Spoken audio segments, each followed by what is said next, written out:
ताज्या घडामोडी पाहण्यासाठी सी24 तास या यूट्यूब चॅनलला लाईक करा, शेअर करा, सबस्क्राईब करा आणि बेल आयकॉनवरती क्लिक करायला विसरू नका। दिगंबरा दिगंबरा श्रीपाद वल्लभ दिगंबरा अशा जयघोषासह पुष्पवृष्टी आणि शंखांचा निनाद करत नेवासा तालुक्यामधील भूलोकीचा स्वर्ग अशी ओळख असणाऱ्या गुरुदेव दत्तपीठ श्री क्षेत्र देवगड इथे गुरुवारी 4 डिसेंबर रोजी संध्याकाळी 6 वाजता भगवान दत्तात्रेयांचा जन्म सोहळा गुरुवारी भास्कर गिरीजी महाराज यांच्या मार्गदर्शनाखाली भक्तिमय वातावरणात साजरा करण्यात आलाय।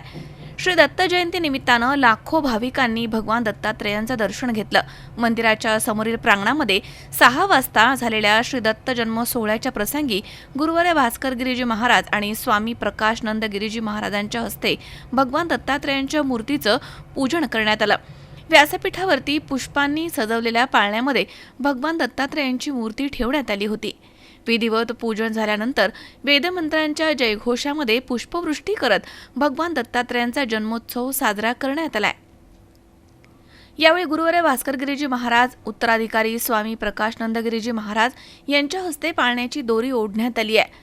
तर या प्रसंगी गुरुवारी भास्कर गिरीजी महाराज, उत्तराधिकारी स्वामी प्रकाशनंद गिरीजी महाराज, प्रयागराज येथील स्वामी पंडितराज मिश्रा, महंत कैलासगिरी महाराज, महंत रमेशानंदगिरीजी महाराज यांच्या हस्ते ही पाळण्याची दोरी ओढण्यात आली आहे। तर या सोहळ्याप्रसंगी स्वामी प्रकाशनंदगिरीजी महाराजांच्या मातोश्री मीराबाई मते, जिल्हा परिषदेच्या माजी अध्यक्षा शालिनीताई विखे पाटील, तसेच आमदार विठ्ठलराव लंघे पाटील, माजी आमदार बाळासाहेब मुरकुटे, महंत कैलासगिरीजी महाराज, महंत ऋषीनाथजी महाराज, महंत रमेशानंदगिरीजी महाराज, विश्व हिंदू परिषदेचे तालुकाध्यक्ष डॉक्टर अविनाश काळे, माजी उपसभापती किशोर जोजर, तसेच पोलीस उपअधीक्षक गणेश उगले, पोलीस निरीक्षक महेश पाटील यांच्यासह हजारो भाविक हजर होते। दत्त जयंतीच्या निमित्तानं मंदिर परिसरात मोठी यात्रा भरली होती। यात्रेमध्ये विविध प्रकारचे स्टॉल्स थाटण्यात आले होते। नेवासा पंचायत समितीच्या आरोग्य विभागाच्या वतीनं आरोग्य तपासणी करण्यात आली। नेवासा पोलीस स्टेशनच्या वतीनं नेवासा पोलीस स्टेशन आणि होमगार्ड बांधव आणि पोलीस मित्र संघटनेच्या वतीनं यात्रेमध्ये चोख बंदोबस्त ठेवण्यात आला होता। पोलीस आणि होमगार्ड यांनी परिस्थितीवरती नियंत्रण ठेवून बंदोबस्त दिलाय।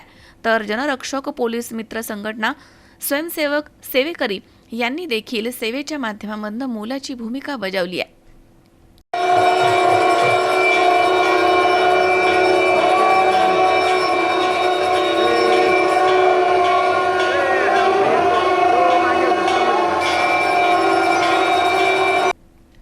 शंकर नाबदे, सी24 तास, नेवासा।